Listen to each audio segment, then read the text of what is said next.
Thanks for joining us. I'm Brad Satin with Smart Money Matters. The president of Aspire Divorce Solutions is joining us today, Julie Hupp. Hi, Julie. Hi, Brad.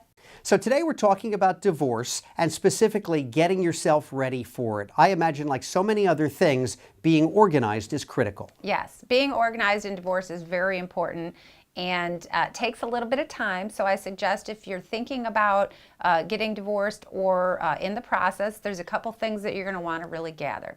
One is starting with spending. You want to understand your spending. Two, you're going to want to gather your bank statements, investment statements, and tax returns. And you want to try and gather those for several years.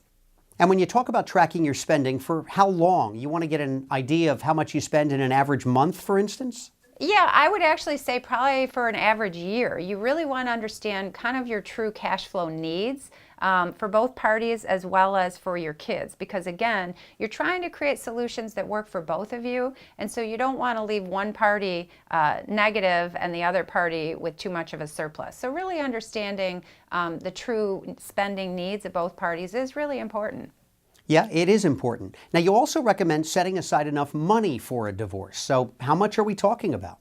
Yeah, divorce can unfortunately be very costly, and it can range from nothing if you do it yourself to, thousands and tens of thousands of dollars, typically if you end up going the litigation route. So typically, if you're working with a mediator or that process, it's definitely less expensive. It can be $3,000, $5,000. So it depends on the complexity, but also the process that you choose. Well, how can a certified divorce financial analyst affect the cost? Wouldn't adding another person just add to the expense? Yeah, it might seem that way. Typically, what a financial CDFA will allow is it helps a couple run some scenarios and they can kind of pick a solution that works best for them. So ideally you're using less time of the other professionals when you bring in a CDFA. And if you use less time of other professionals, that's less of their cost. So cost-wise, it really shouldn't cost more to add in a CDFA. We're talking about getting yourself ready for a divorce. Finally, you say it's important to think about the family dynamic here. What do we mean by that?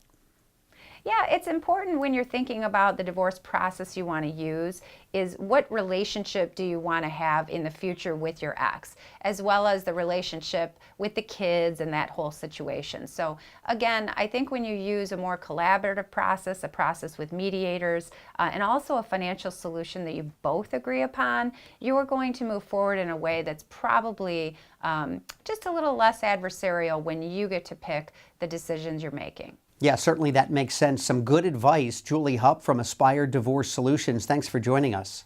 Thank you, Brad. I'm Brad Satin for Smart Money Matters.